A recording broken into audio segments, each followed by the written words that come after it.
दोस्तों नमस्कार, जय जोहार, जय भीम। आज हम बात करेंगे 1857 की क्रांति के नायक शंकर शाह और रघुनाथ शाह के बारे में। दोस्तों आज भले ही हम देश के आज़ादी के 75-76 साल अमृत महोत्सव मना रहे हैं, भले ही 1947 में आज़ादी मिली है, लेकिन 1857 की क्रांति में देश को अंग्रेजी शासन से मुक्त कराने का बिगुल बजा दिया गया था। इस आंदोलन में देश के कई राजा राजकुमारों ने भी अपना बलिदान दिया, जो अंग्रेजों के लिए आग बन गई।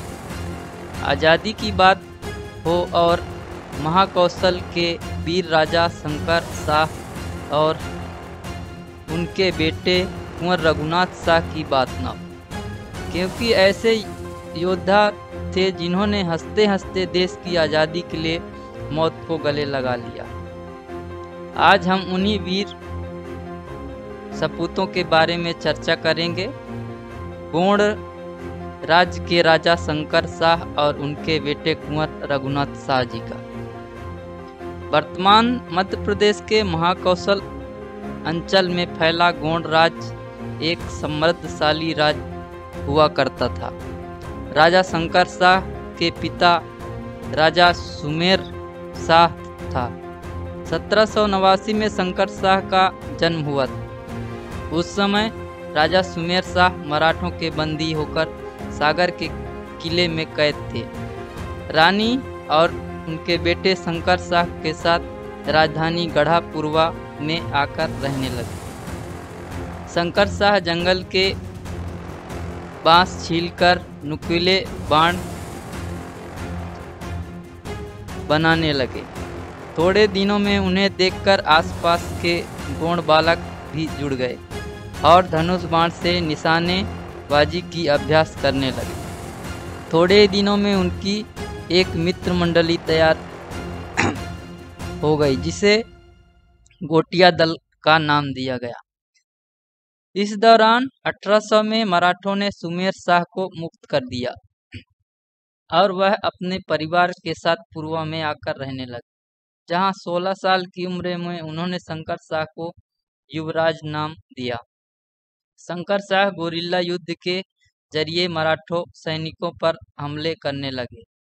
पिता की वीर गति प्राप्त होने के बाद शंकर शाह राजा बने। हालांकि राज्य के नाम पर कुछ नहीं था। वह अपने गोटिया दल के माध्यम से छापामार युद्ध जारी रखे हुए थे।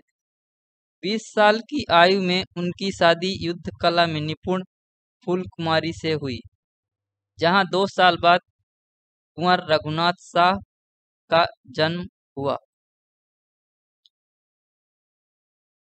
1857 में जबलपुर में तैनात अंग्रेजों की 52वीं रेजिमेंट का कमांडर क्लार्क बहुत ही क्रूर था।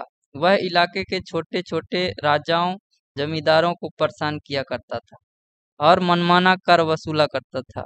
इस पर तत्कालीन गोंडवाना राज, जो कि मौजूदा जबलपुर और मंडला का इलाका हुआ करता था, वहां के राजा शंकर शाह और उनके बेटे कुंवर रघुनाथ शाह ने अंग्रेज कमांडर क्लार्क के सामने झुकने से इनकार कर दिया। दोनों ने आसपास के राजाओं को अंग्रेजों के खिलाफ इकट्ठा करना शुरू कर दिया। बताया जाता है कि दोनों बाप बेटे अच्छे कवि थे और वे अपने कविताओं के जरिए लोगों को क्रांति के लिए प्रेरित करते थे। शंकर शाह और रघुनाथ शाह अपनी सेना के साथ अंग्रेजों के खिलाफ विरोध करना शुरू कर दिया, लेकिन दोनों के पास इतनी बड़ी सेना नहीं थी कि वे अंग्रेजों के साथ मुकाबला कर सके। इसलिए दोनों ने अंग्रेजों से लड़ने के लिए एक सामाजिक आंदोलन चलाया और लोगों को अंग्रेजों के खिलाफ खड़े करने के लिए मुहिम शुरू की थी। इस बात की भनक अंग्रेजों को लगी तो अंग्रेज डर गए। उन दिनों गोंड राजाओं की साम्राज्य जबलपुर से होकर पूरे महाकौशल तक फैला था। अगर ये लोग सभी विरोध करते तो अंग्रेजों के लिए बड़ी मुसीबत खड़ी हो सकती थी।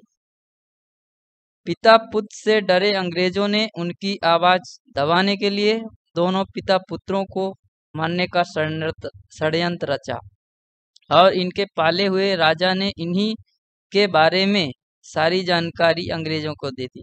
अंग्रेजों ने चालाकी से गोंड राजाओं को गिरफ्तार कर लिया गया और भरे बाजार में जबलपुर में कमिश्नरी के सामने 18 सितंबर 1857 को पिता पुत्र को तोप के आगे बांधकर उड़ा दिया।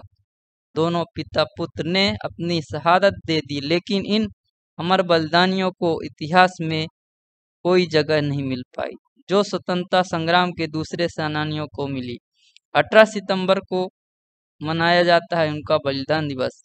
शंकर शाह और रघुनाथ शाह ने अंग्रेजों की दर्दनाक मौत को हंसते हंसते स्वीकार कर लिया, लेकिन अंग्रेजों के सामने झुकना पसंद नहीं किया। इसलिए उनके शहीद दिवस का गोंड समाज बलिदान दिवस के रूप में मनाती है। तो दोस्तों आज बस इतना ही। अगर जानकारी अच्छी लगे तो प्लीज़ कमेंट, शेयर और वीडियो को सब्सक्राइब करें।